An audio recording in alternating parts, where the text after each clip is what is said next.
नमस्कार दोस्तों, study IQ में आपका स्वागत है। तो आज हम इस वीडियो में डिस्कस करने वाले हैं हरियाणा गवर्नमेंट का budget for the year 2021 to 2022। जैसा कि आप सब जानते हैं कि 12 मार्च को बजट ऑलरेडी रिलीज हो चुका है और हम इस वीडियो में बजट को थोरोली डिस्कस करेंगे। हम बजट को बेसिकली दो पार्ट्स में डिस्कस करने वाले हैं, पार्ट 1 एंड पार्ट 2, और ये दोनों ही ऑफिशियल डॉक्यूमेंट्स के बेस पर हैं। देखिए, दो ऑफिशियल डॉक्यूमेंट्स हैं। एक तरफ है बजट एट ग्लांस और दूसरी तरफ है जो फाइनेंस मिनिस्टर की स्पीच है वो।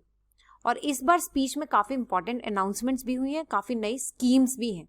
तो बेसिकली जो फर्स्ट पार्ट है उसमें हम कवर करने वाले हैं फैक्ट्स एंड फिगर्स, वो सारी इंपॉर्टेंट फिगर्स जो आपको हर एग्जाम के लिए इंपॉर्टेंट है। और इसके साथ साथ हम बजट के बेसिक्स के बारे में भी बात करेंगे कि जो भी बेसिक टर्म्स हैं उन सभी टर्म्स के बारे में हम लोग डिटेल में पार्ट 1 में डिस्कस करेंगे। और जब हम पार्ट 2 डिस्कस करेंगे तो उसमें हम सेक्टर स्पेसिफिक अप्रोच रखेंगे, मतलब वही अप्रोच जो स्पीच में खुद फाइनेंस मिनिस्टर ने भी ऑप्ट की है। यानी सेक्टर स्पेसिफिक मतलब इसमें हम बात करेंगे एजुकेशन की, हेल्थ की, फिर स्पोर्ट्स की, या फिर जो वल्नरेबल सेक्शन है उनके लिए क्या क्या स्टेप्स लिए हैं गवर्नमेंट ने। तो ये सभी चीज़ें और इनफैक्ट जो भी इन सभी सेक्टर में इंपॉर्टेंट स्कीम्स हैं वो सभी स्कीम्स भी हम पार्ट 2 में ही डिस्कस करेंगे। फिलहाल हम शुरुआत करते हैं पार्ट 1 से। अगर आपको इस वीडियो की PDF चाहिए तो आप मुझे मेरे टेलीग्राम चैनल पे फॉलो कर सकते हैं, और अगर आपको कोई भी डाउट्स हैं तो आप मुझे इंस्टाग्राम पर मैसेज भी कर सकते हैं। ये मेरा इंस्टाग्राम हैंडल है ptkaushik.23। शुरुआत करने से पहले कुछ बेसिक फैक्ट्स देख लेते हैं। जो बजट 21-22 है उसे प्रेजेंट किया है मिस्टर मनोहर लाल खट्टर जी ने, जो कि हमारे चीफ मिनिस्टर भी हैं। वो इसलिए क्योंकि फिलहाल जो वित्त मंत्रालय है वो उन्हीं के अंडर है, यानी वो हमारे फाइनेंस मिनिस्टर भी हैं।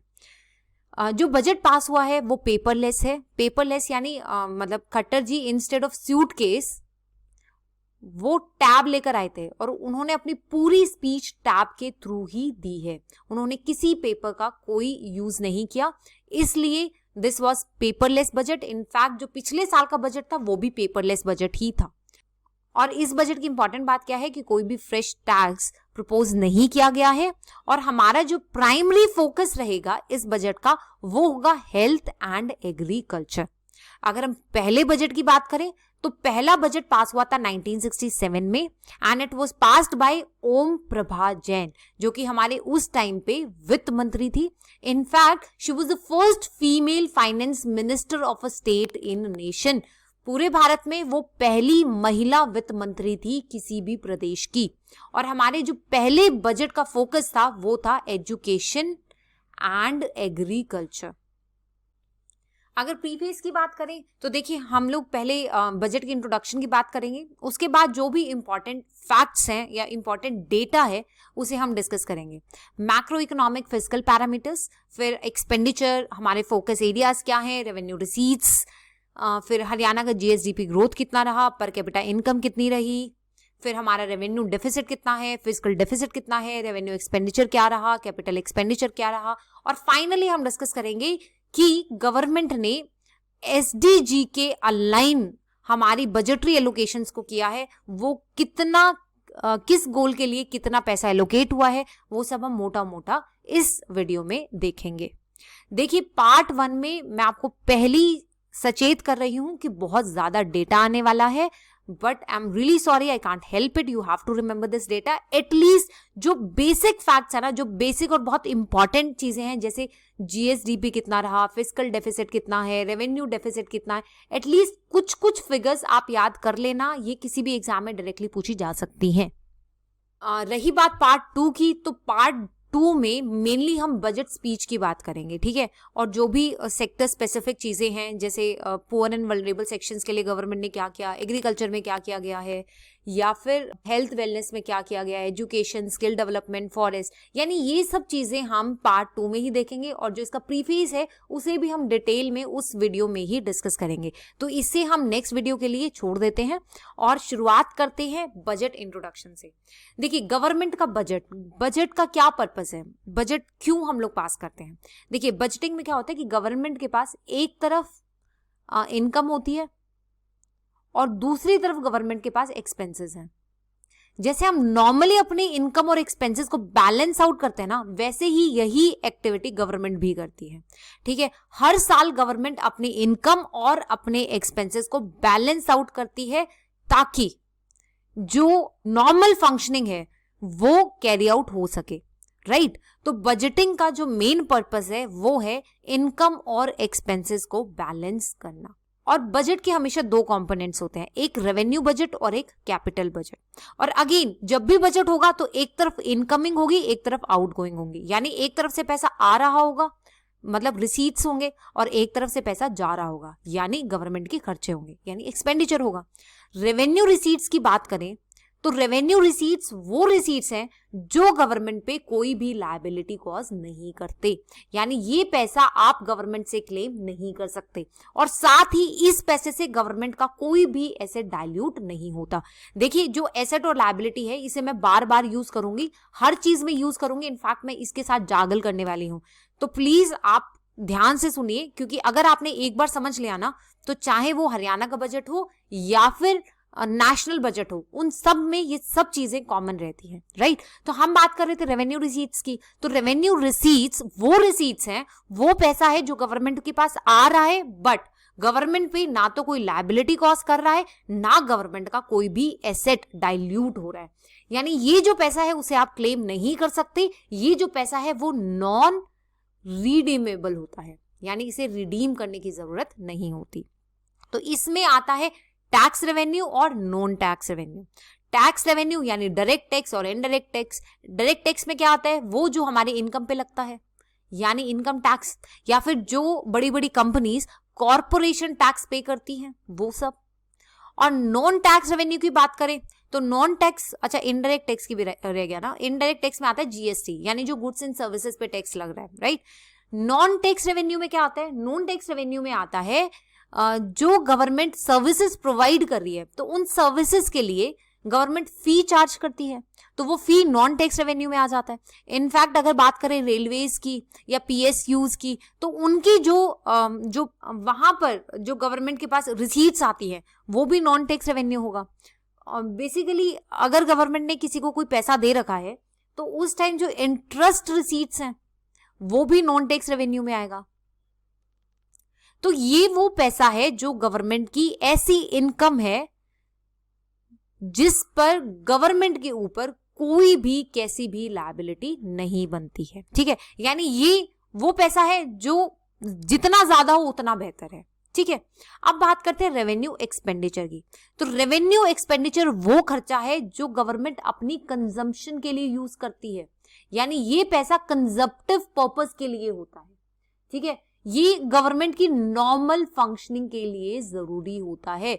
मतलब मान लो कि जो आपकी मूलभूत आवश्यकताएं हैं जैसे घर का रेंट देना, खाना, ठीक है, ये सब खर्चा जिसे आप कम नहीं कर सकते, ठीक है, जो आपको जीने के लिए अपने सर्वाइवल के लिए जरूरी होता है, ठीक है, उस खर्चे को गवर्नमेंट की टर्म्स में हम रेवेन्यू एक्सपेंडिचर कहते हैं। तो इसमें क्या चीजें आती हैं, इसमें आता है इंटरेस्ट पेमेंट्स, यानी गवर्नमेंट ने पैसे ले रखे हैं तो उसे इंटरेस्ट तो पे करना ही पड़ेगा और इस इंटरेस्ट से गवर्नमेंट के पास कुछ भी एडेड बेनिफिट नहीं है, यानी ये जो रेवेन्यू एक्सपेंडिचर होता है उससे भी कोई भी एसेट डेवलप नहीं होता, राइट। और ना ही गवर्नमेंट की जो लायबिलिटीज हैं वो कम नहीं होती, गवर्नमेंट की लायबिलिटीज जितनी है उतनी ही रहेंगी। देखिए इंटरेस्ट पेमेंट यहां आ रहा है, जो पैसा उठा रखे है उसका प्रिंसिपल अमाउंट अगर आप रिटर्न कर रहे हैं ना तो वो रेवेन्यू एक्सपेंडिचर नहीं है, सिर्फ इंटरेस्ट की पेमेंट ही रेवेन्यू एक्सपेंडिचर है।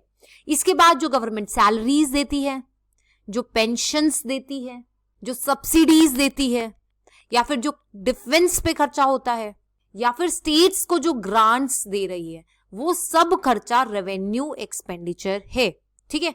अब बात करते हैं दूसरे कंपोनेंट की, जो कि है capital budget. Again capital budget में भी हमारे पास है capital receipts and capital expenditure. But capital receipts वो पैसा है जो गवर्नमेंट के ईदर एसेट को डाइल्यूट करके मिलेगा, यानी एसेट को कम करेगा, या फिर गवर्नमेंट की लायबिलिटी को बढ़ा कर जाएगा। तो एसेट को डाइल्यूट करके जो पैसा आया वो आता है डिसइन्वेस्टमेंट के थ्रू, यानी जो गवर्नमेंट के पीएसयूज है उसके शेयर्स बेचकर, ठीक है। और अगर लायबिलिटीज वाला बात करें तो यानी अगर गवर्नमेंट बोरोइंग कर रही है, चाहे कहीं से भी कर रही हो, चाहे वो आरबीआई से कर रही हो या फॉरेन मार्केट से कर रही हो या फिर इंडियन मार्केट से कर रही हो, कहीं से भी कर रही हो, उससे गवर्नमेंट की लायबिलिटी तो बढ़ेगी ही बढ़ेगी, ठीक है। तो ऐसे पैसे को भी हम कैपिटल रिसीट्स कहते हैं। अब बात करते हैं कैपिटल एक्सपेंडिचर की, यानी वो पैसा जो गवर्नमेंट एसेट बढ़ाने के लिए यूज करती है, या ऐसा पैसा जिससे गवर्नमेंट की लायबिलिटी रिड्यूस हो जाएगी, उसे हम बोलेंगे कैपिटल एक्सपेंडिचर। तो इसमें क्या आता है, इसमें आता है जैसे अगर मान लो कि रेलवेज के लिए गवर्नमेंट ने लैंड एक्विजिशन की है, तो इस लैंड एक्विजिशन वाला जो खर्चा होगा ना वो कैपिटल एक्सपेंडिचर है, क्योंकि railway is an investment, infrastructure में गवर्नमेंट इन्वेस्ट कर रही है, राइट। तो बेसिकली वो सारा खर्चा जो एसेट बिल्डिंग में यूज होता है उसे हम कैपिटल एक्सपेंडिचर कहते हैं। चलिए साथ साथ एक और कॉन्सेप्ट देख लेते हैं। वो जो कॉन्सेप्ट है वो है डेफिसिट का। मैं एक बार इसे रब कर देती हूँ ताकि हम दूसरा कॉन्सेप्ट भी इसी जगह से देख लें। देखिए हमने बात की बजट का मतलब क्या होता है, एक तरफ इनकम है एक तरफ एक्सपेंडिचर है, इन दोनों को बैलेंस करना। बट ऑब्वियसली ये हो सकता है कि हमारा खर्चा ज्यादा हो, हमारी इनकम ज्यादा हो या फिर हमारा एक्सपेंडिचर ज्यादा हो। अगर मान लो हमारे पास पैसा ज्यादा है, इनकम ज्यादा है और खर्चा कम है, तो इन दैट केस हमारा जो बजट है वो सरप्लस होगा, यानी गवर्नमेंट के पास पैसा ज्यादा है खर्चा कम कर रहा है। ऐसा है जैसे कि जापान गवर्नमेंट की बात करें तो वहां पर हमेशा बजट सरप्लस रहता है। अब हम इंडिया की बात करते हैं, हमारे साथ क्या है, हमारी आमदनी तो है कम और खर्चा है ज्यादा, तो यानी इन दोनों में एक डिफरेंस है। तो वो डिफरेंस मतलब क्या है, डेफिशिएंसी। डेफिशिएंसी से आता है वर्ड डेफिसिट, यानी हमारे यहां पे जो बजट है वो डेफिसिट है। तो इन दोनों का जो डिफरेंस होता है, यानी total income minus total expenditure is equal to fiscal deficit, यानी पूरा मतलब जिसमें रेवेन्यू और कैपिटल दोनों ही इंक्लूडेड है। तो फिस्कल डेफिसिट का मतलब है total income minus total expenditure, ठीक है। बट इस इनकम में जो पैसे बोरो किए गए हैं वो इंक्लूडेड नहीं है। आई रिपीट कि जो पैसा गवर्नमेंट ने बाहर से उठाया है, जो बोरोइंग्स की है, वो इस इनकम में हमने इंक्लूड नहीं किया है, बल्कि हम रो फॉर्म में बोल रहे हैं कि जितना गवर्नमेंट के पास इनकमिंग है और जितना गवर्नमेंट की आउटगोइंग है उसके डिफरेंस को हम फिस्कल डेफिसिट कहते हैं, ठीक है। यानी फिस्कल डेफिसिट का मतलब क्या होगा, इस बैलेंस को, मतलब इस चीज को बैलेंस करने के लिए गवर्नमेंट ने जो पैसा बोरो किया है उसको हम कहेंगे फिस्कल डेफिसिट। यानी जो डेफिसिट है और जो बोरोइंग्स है वो दोनों के दोनों मॉनेटरी टर्म्स में इक्वल होंगे, ठीक है। वही अगर रेवेन्यू रिसीट्स और रेवेन्यू एक्सपेंडिचर के डिफरेंस की बात करेंगे तो वो हो जाएगा रेवेन्यू डेफिसिट। तो बेसिकली रेवेन्यू डेफिसिट का मतलब ये है कि गवर्नमेंट को जो अपनी नॉर्मल फंक्शनिंग का खर्चा है वो गवर्नमेंट अपने ही रिसोर्सेज से कितना फुलफिल कर पा रही है। क्योंकि देखिए रेवेन्यू रिसीट्स कौन सा खर्चा था, वो खर्चा जिससे गवर्नमेंट के ऊपर कोई लायबिलिटी नहीं होती, और रेवेन्यू एक्सपेंडिचर कौन सा है, वो खर्चा जो कंजम्पशन के लिए यूज हो रहा है।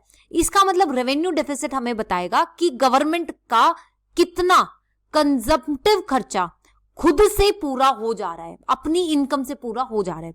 यानी रेवेन्यू डेफिसिट जो है वो फिस्कल डेफिसिट से बहुत कम होना चाहिए अगर आपको एक विन विन सिचुएशन चाहिए, ठीक है। तो ये हो गया रेवेन्यू डेफिसिट। इसमें दो चीजें होती हैं, एक तो होता है इफेक्टिव रेवेन्यू डेफिसिट और एक होता है प्राइमरी रेवेन्यू डेफिसिट। तो प्राइमरी रेवेन्यू डेफिसिट वो होता है जिसमें प्रेजेंट ईयर के आप जो इंटरेस्ट पेमेंट्स हैं, नॉट प्रेजेंट ईयर, बेसिकली जो भी आपकी इंटरेस्ट पेमेंट है अगर वो आप रेवेन्यू डेफिसिट से माइनस कर देते हैं ना, यानी इस आरडी में से अगर आपने इंटरेस्ट पेमेंट्स को हटा दिया उसके बाद जो रेवेन्यू डेफिसिट बचेगा उसे हम प्राइमरी रेवेन्यू डेफिसिट कहते हैं। और ऐसा हम करते क्यों है? ये इसलिए करते हैं ताकि जो आज का प्रेजेंट डे का रेवेन्यू डेफिसिट है हमें उन फिगर्स का करेक्टली पता चल जाए। ठीक है, तो ये हो गया प्राइमरी रेवेन्यू डेफिसिट। और अगर इफेक्टिव रेवेन्यू डेफिसिट की बात करें तो ये वो रेवेन्यू डेफिसिट है जिसमें जो गवर्नमेंट को ग्रांट्स इन एड्स दिए हैं, क्योंकि सेंटर को स्टेट को पैसा देना रहता है ना, तो जो ग्रांट इन एड है टू दी स्टेट्स, अगर उसे हटा देंगे उसके बाद जो रेवेन्यू डेफिसिट बचता है उसको इफेक्टिव रेवेन्यू डेफिसिट कहते हैं, यानी आरडी माइनस ग्रांट्स इन एड्स। क्योंकि बेसिकली आप जो स्टेट को पैसा दे रहे हो वो कैपिटल इन्वेस्टमेंट है, क्योंकि उससे स्टेट्स कैपिटल बिल्ड करने वाली है, तो वो जो खर्चा है वो रेवेन्यू एक्सपेंडिचर में बेसिकली काउंट नहीं होना चाहिए, है ना। इसलिए क्या करते हैं, जब रेवेन्यू डेफिसिट से इन ग्रांट्स को हम सब्ट्रैक्ट करते हैं उसके बाद जो फिगर आती है उसे हम इफेक्टिव रेवेन्यू डेफिसिट कहते हैं। तो आई होप अब आपको यहाँ पे ये सब टर्म्स क्लियर होंगी, एक तो फिस्कल डेफिसिट, एक रेवेन्यू डेफिसिट, उसके बाद इफेक्टिव रेवेन्यू डेफिसिट और प्राइमरी रेवेन्यू डेफिसिट। तो ये सारी टर्म्स आप ध्यान रखना, मैं इस वीडियो में दोबारा से ये सब चीजें रिपीट नहीं करूंगी। आपको कोई भी डाउट्स हैं तो आप इन दोनों स्लाइड्स, यानी अभी ये जो बजट की बेसिक्स हैं और ये वाले बेसिक्स हैं, उन्हें दोबारा से सुन लीजिए। ठीक है, चलिए अब हम बजट की बात करते हैं। इस साल का जो बजट है वो है 1,55,645 करोड़ का, यानी 1,55,645 करोड़ का बजट पास हुआ है। प्लीज इस फिगर को अच्छे से याद कर लीजिएगा। इस फिगर की हर मतलब ऐसे मोटा मोटा अगर बात करें तो 1.5 लाख करोड़ का है, बट फिर भी मैं आपको रिकमेंड करूंगी कि इस फिगर को याद कर लीजिए, क्योंकि अगर ये फिगर याद है तो काफी चीजें ईजी हो जाएंगी। यानी इस साल के लिए बजट पास हुआ है 1,55,645 करोड़ का, जो कि पिछले साल के कंपैरिजन में 13% ज्यादा है, यानी इंक्रीज ऑफ 13%।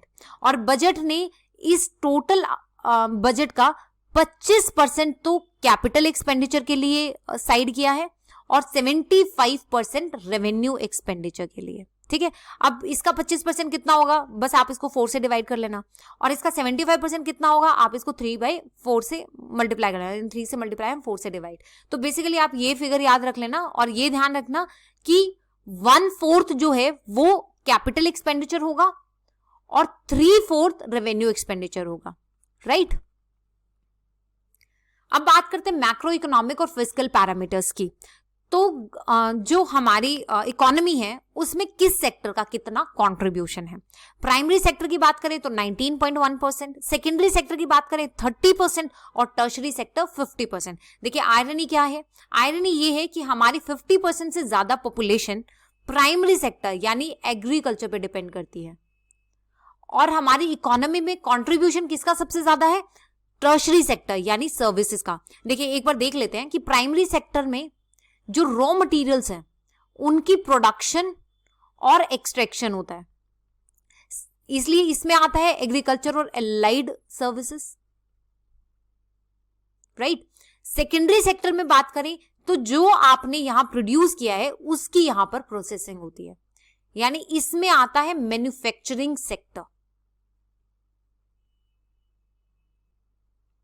टर्शरी सेक्टर में आता है सर्विस सेक्टर, यानी ये क्या करता है, ये जो आपके बाकी दोनों सेक्टर्स ने जो भी चीजें की हैं उसे सेल करता है एंड सपोर्ट करता है, राइट।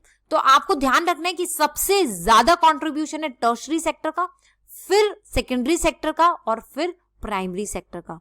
अगर आपको फिगर्स याद नहीं हो रही कोई प्रॉब्लम नहीं है, बस ये इनइक्वालिटी ध्यान रखना, ठीक है। और यही चीज ना सिर्फ हरियाणा के लिए है बल्कि यही चीज इंडिया के लिए भी है। और अगर हम ईयर 2014 से लेकर ईयर 2019 की बात करें, यानी 14-15 से 19-20 की, तो हमारा जो जीएसडीपी ग्रोथ है वो 8.3% रहा। देखिए जीएसडीपी अगेन एक न्यू टर्म है। जीडीपी का मतलब क्या होता है, जीडीपी का मतलब होता है sum total of all goods and services produced with in a country in a financial year, यानी एक साल में, एक फाइनेंशियल ईयर के विद इन एक कंट्री के अंदर जितनी भी गुड्स एंड सर्विसेज प्रोड्यूस हुई हैं उसे हम जीडीपी कहते हैं। देखिए, चाहे किसने प्रोड्यूस किया डज नॉट मैटर, चाहे आपने की हो या किसी यूएस के सिटीजन ने की हो या चाइना ने की हो, किसी ने भी की हो, मेन क्या है, गुड्स एंड सर्विसेज जो आपकी कंट्री के अंदर हुई हैं और एक फाइनेंशियल ईयर में, उसे हम कहते हैं जीडीपी। और जीएसडीपी क्या होता है, यानी यहां हम स्टेट की बात करें, यानी all goods and services produced with in the state in a financial year. तो ये हो गया जीएसडीपी। हमारा जो जीएसडीपी है वो ग्रो किया है 8.3% से फ्रॉम 2014 टू 2019। और इसी दौरान जो हमारा पर कैपिटा इनकम है, यानी पर पर्सन एक इंसान की इनकम क्या रही है, तो पर कैपिटा इनकम ग्रोथ जो रही है वो रही है 6.7% की एट कांस्टेंट प्राइसेस, राइट। और अगर हम फिस्कल पैरामीटर्स की बात करें तो फिस्कल पैरामीटर्स में सभी के सभी फिस्कल पैरामीटर्स, यानी fiscal deficit, debt to GDP ratio है, ये सभी पैरामीटर्स जो हैं वो 14th फाइनेंस कमीशन की जो लिमिट्स प्रिस्क्राइब की गई हैं उनके विद इन फॉल कर रहे हैं, विद वन एक्सेप्शन। और एक्सेप्शन क्या है, रेवेन्यू डेफिसिट की। इसके बारे में हम इस वीडियो में देखेंगे, तो please don't worry about it. फिलहाल के लिए ये ध्यान रखो कि सभी फिस्कल पैरामीटर्स में सिर्फ एक ही ऐसा है जो अपनी लिमिट्स में नहीं है, right, according to the 14th finance commission under FRBM act, right.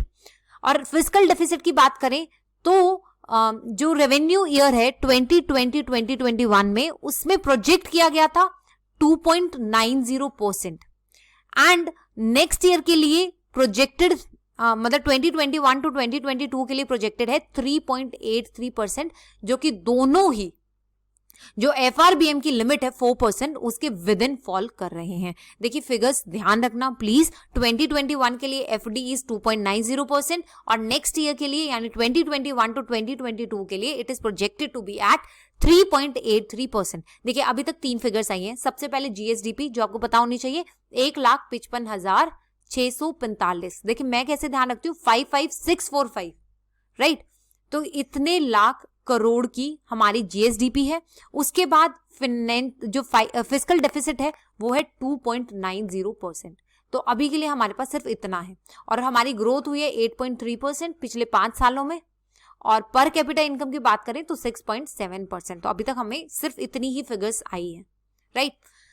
और इस साल एक और चीज की गई है, बजट 2021 से 2022 में there is a provision of reserve fund, और रिजर्व फंड है 85 करोड़ का, यानी 8,585 करोड़ का has been made for infrastructure projects on revenue side as per the CAG classification. This in real term जो हमारा रेवेन्यू डेफिसिट होगा वो 2.32% होगा, ना कि 3.29%, ठीक है। या देखिए ऑब्वियसली बात है, मैंने अभी भी आपको समझाया था कि जब आप रेवेन्यू डेफिसिट से वो पैसा हटा देंगे जो पैसा कैपिटल इन्वेस्टमेंट के लिए है, तो उसे आप रेवेन्यू डेफिसिट में नहीं रखेंगे, तो इफेक्टिव जो रेवेन्यू डेफिसिट होगा वो एक्चुअल से कम हो जाएगा। इसलिए इंस्टेड ऑफ 3.29% हमारा जो रेवेन्यू डेफिसिट है वो होगा 2.32%। एनीवेज जो ये फैक्ट है कि इस बार हमारे बजट में एक रिजर्व फंड बनाया जा रहा है 8585 करोड़ का, ये बनाया जा रहा है इंफ्रास्ट्रक्चर प्रोजेक्ट्स के लिए, जो काफी बड़ी डेवलपमेंट है। और इस चीज को हम बार बार इस वीडियो में देखेंगे। आपको फाइनली देखना ये जो फिगर है 8585 करोड़ ये आपको ऐसे ही याद हो जाएगी। तो हमारा इफेक्टिव रेवेन्यू डेफिसिट कितना होगा, 2016-17 में हमारा जो इफेक्टिव रेवेन्यू डेफिसिट था वो था 2.81% और 2021 में इट हैज रिड्यूस्ड टू 1.67%। और 2021-2022 को क्योंकि अभी हमने 85 करोड़ का रिजर्व फंड बनाया, इस रिजर्व फंड को बनाने के बाद it is projected to be 1.42% net of infrastructure projects reserve fund in budget year 2021 to 2022, right. देखिए वही फिगर्स याद रखना जो मैं आपसे कहूं कि आपको याद होनी चाहिए, राइट। तो total expenditure has been projected to increase to 1,55,645.45 crore, जो कि पहले थी इतनी, इंक्रीज है 13%, जो कि हम ऑलरेडी पहली वीडियोस में देख चुके हैं। यानी special emphasis has been given to boost the capital infrastructure in 2021-2022 by creating reserve fund of rupees 85 crore for multi sector development initiative. तो देखिए ये दोनों ही फैक्ट्स हम ऑलरेडी डिस्कस कर चुके हैं कि हमारा जो टोटल एक्सपेंडिचर है वो होगा 1,55,645 करोड़ का, और हमने इस बार स्पेशल एम्फेसिस दिया है कैपिटल इंफ्रास्ट्रक्चर को बूस्ट करने के लिए with the reserve fund of 85 crore. ठीक है, ये दोनों ही फैक्ट्स रिपीटेड हैं, हम ऑलरेडी कवर कर चुके हैं। अब देखते हैं कि हमारे कंसोलिडेटेड फंड में पैसा आ कहां से रहा है। रूपी विल कम फ्रॉम, देखिए सबसे ज्यादा पैसा कहां से आएगा, सबसे ज्यादा पैसा आएगा जो हमारा टैक्स रेवेन्यू है, यानी लगभग 41% जो पैसा आएगा वो आएगा टैक्स वाला पैसा। ठीक है, उसके बाद 9.75 पैसा सेंटर के थ्रू आता है।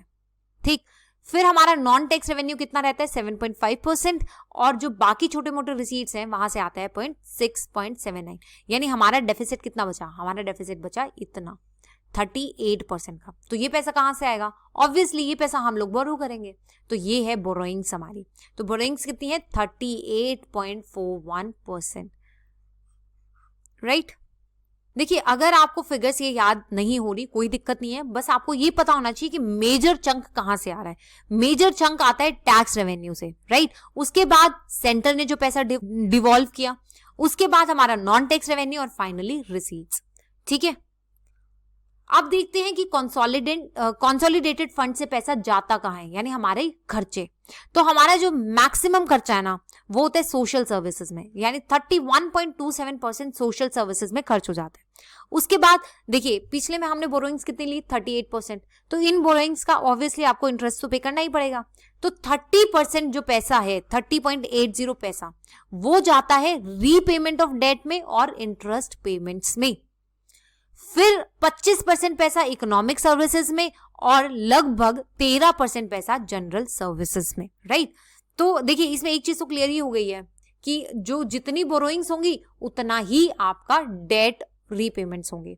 फिर बचा हुआ पैसा आप डिवाइड कर लो कि इकोनॉमिक सर्विसेज में, सोशल सर्विसेज में और जनरल सर्विसेज में। ऑब्वियसली क्योंकि गवर्नमेंट का काम है सोशल वेलफेयर या फिर वेलफेयर ऑफ ऑल, तो सबसे ज्यादा पैसा कहाँ खर्च होगा, सबसे ज्यादा सोशल सर्विसेज में होगा, उसके बाद इकोनॉमिक सर्विसेज में, और फिर बचा हुआ जो भी जनरल खर्चा है वो जनरल सर्विसेज में आ जाएगा, राइट। चलिए हरियाणा की जीएसडीपी ग्रोथ देख लेते हैं कि कांस्टेंट प्राइसेस में कितना रहा। यानी कांस्टेंट प्राइसेस का मतलब है कि जो बेस ईयर है वो है हमारा 2011 से 2012 का। तो due to COVID pandemic there has been a contraction in GDP to the extent of 8% at all India level. अगर ऑल इंडिया लेवल पे बात करें तो इंडिया में जो जीडीपी कॉन्ट्रैक्शन है वो -8% का देखा गया है। और यही फिगर अगर हरियाणा की बात करें तो हमने कोविड-19 की वजह से जो जीएसडीपी कॉन्ट्रैक्शन देखा है वो देखा है -5.7% का। यानी इस लिहाज में एटलीस्ट हम ऑल इंडिया एवरेज से बेटर परफॉर्म कर रहे हैं। तो ये है फिगर, आप देख सकते हैं कि ये ऑल इंडिया या फिर इंडिया जीडीपी का डिप है और ये हमारा हरियाणा की जीएसडीपी का डिप है। अब बात करते हैं पर कैपिटा इनकम की, कांस्टेंट और करंट प्राइसेस की। कांस्टेंट में हमारा बेस ईयर वही है, सेम रहेगा 2011-12 वाला, और करंट प्राइसेस यानी आज के जो करंट प्राइसेस हैं उनके बेसिस पर हमारा पर कैपिटा इनकम कैसा रहा।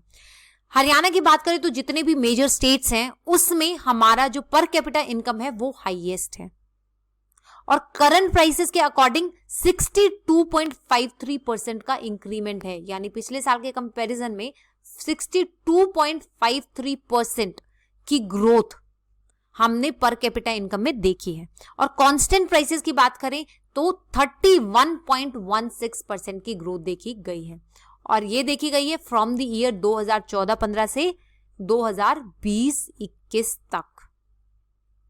देखिए ये हम लोगों ने यहां पर दिखाया भी है कि कांस्टेंट प्राइसेस और करंट प्राइसेस, ये कांस्टेंट प्राइसेस का हमारा पर कैपिटा इनकम ग्रोथ है और ये हमारे करंट प्राइसेस में पर कैपिटा इनकम है। यानी सालाना करंट प्राइसेस में हमारे यहाँ पे जो एक person on an average income generate करता है वो है 2,39,535। ठीक है, और अगर यही हम बेस ईयर को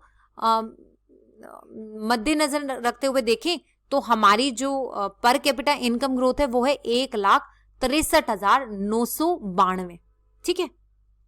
रेवेन्यू डेफिसिट की बात करें तो देखिए अगेन रिजर्व फंड हमने कितना क्रिएट किया, 85 crore, and it has been created for the infrastructure projects on revenue side. पर ये वाला जो पैसा है वो यूटिलाइज किया जाएगा कैपिटल इंफ्रास्ट्रक्चर के लिए। तो हमारा जो रेवेन्यू डेफिसिट है वो 2.32% होगा, ना कि 3.29%, और हम ये ऑलरेडी डिस्कस कर चुके हैं। ऐसे ही जो इफेक्टिव रेवेन्यू डेफिसिट है वो होगा 1.42% इन प्लेस ऑफ 2.39%। देखिए मैं एक बार आपको फिर से बता देती हूँ, हमारा जो रेवेन्यू डेफिसिट है, ठीक है, वो दिख रहा है 3.29%, बट क्योंकि हमने एक रिजर्व फंड बना दिया तो उस रिजर्व फंड के बनाने के बाद ये एक्चुअल में होगा 2.32%। और ऐसे ही जब हम इफेक्टिव रेवेन्यू डेफिसिट की बात करेंगे, यानी इसमें से हम ग्रांट्स वगैरह को हटा देंगे, तो वो होगा 1.42% इन प्लेस ऑफ 2.39%। ठीक है। चलिए देखिए, ये फिगर्स आपको याद नहीं हो रही, कोई प्रॉब्लम नहीं है, बट ये फिगर याद रखना 85 करोड़, क्योंकि पहली बार ऐसा हुआ है कि हमने एक रिजर्व फंड बना के साइड में रखा है, that too for infrastructure projects. तो इंफ्रास्ट्रक्चर प्रोजेक्ट के लिए जो रिजर्व फंड है उसकी फिगर आपसे किसी भी एग्जाम में पूछी जा सकती है। फिस्कल डेफिसिट की बात करें तो ऑब्वियसली हमारा फिस्कल डेफिसिट होना कितना चाहिए, it should be with in 3% of GSDP, और हमारी जो प्रोजेक्शन है वो है कि 2021 के लिए fiscal deficit is estimated at 2.90% of GSDP.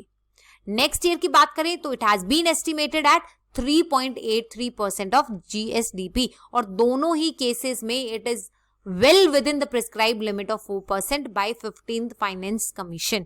देखिए एक वो होता है escape clause, तो escape clause के अकॉर्डिंग जो है वो स्टेट्स को लिमिट दी गई है 4% की।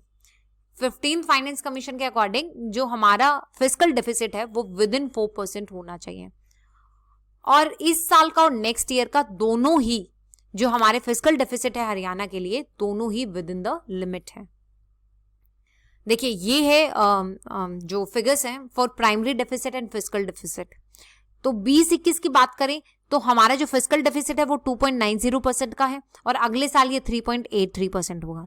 वही प्राइमरी डेफिसिट की बात करें तो अभी है 0.85, और next year it is projected to be 1.60। देखिए इन दोनों का डिफरेंस मैं ऑलरेडी डिस्कस कर चुकी हूं, अगर आपको याद नहीं है तो प्लीज इस वीडियो को आप रिपीट करके देख लीजिए।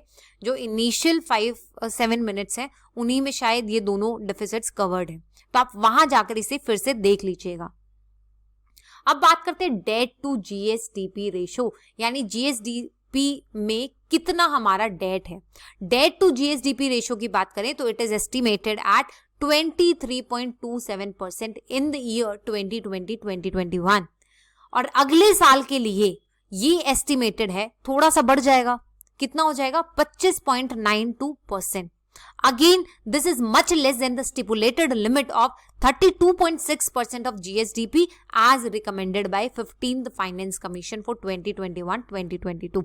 यानी जो 15th Finance Commission ने recommend किया था कि it should be less than 32.6%।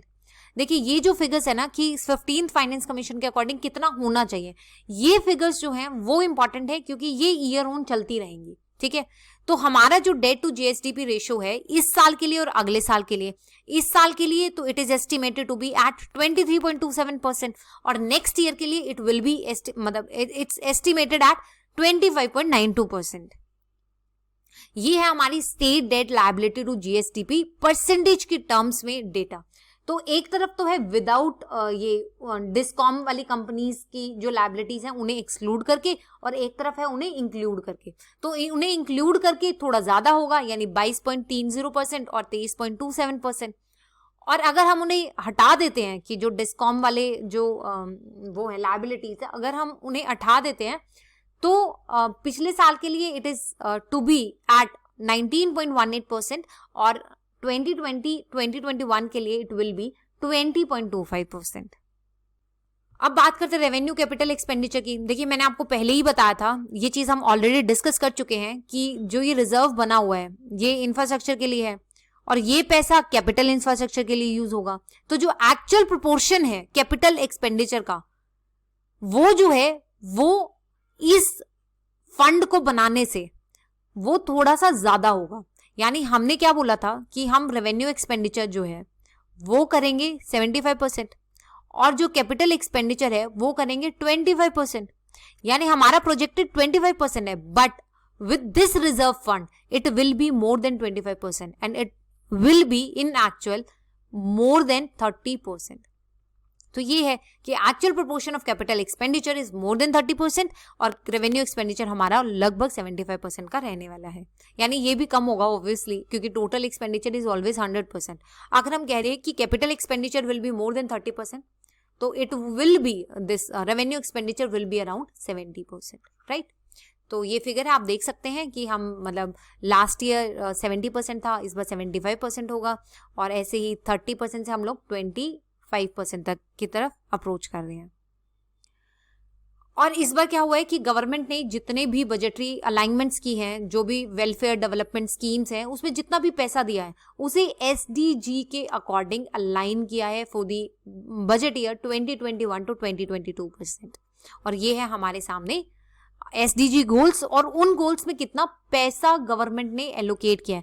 देखिए ये सब चीजें आप याद करने की कोशिश भी मत करना, it's very difficult. And in fact अगर आप सारी फिगर्स याद करने लग जाओगे तो जो इंपॉर्टेंट फिगर्स हैं वो याद करना भूल जाएंगे। हाँ, पर किसी भी एग्जाम के लिए आपको एसडीजी गोल्स पता होने चाहिए, जैसे एसडीजी 01 है नो पॉवर्टी, 02 जीरो हंगर। तो ये सब तो आप धीरे धीरे करके याद कर लीजिए, मतलब if not now but over the period of time जब आप बार बार इसे देखेंगे ना तो एसडीजी गोल्स आपको याद हो जाएंगे। बट इससे रिलेटेड फिगर्स को याद करने की जरूरत नहीं है, बस आपको ये पता होना चाहिए कि इस बार गवर्नमेंट ने जो फंड एलोकेशन की है उसे एसडीजी के अकॉर्डिंग अलाइन किया है और ऐसा करने वाला हरियाणा पहला स्टेट है। ठीक है, चलिए इसके साथ हम पार्ट 1 खत्म करते हैं।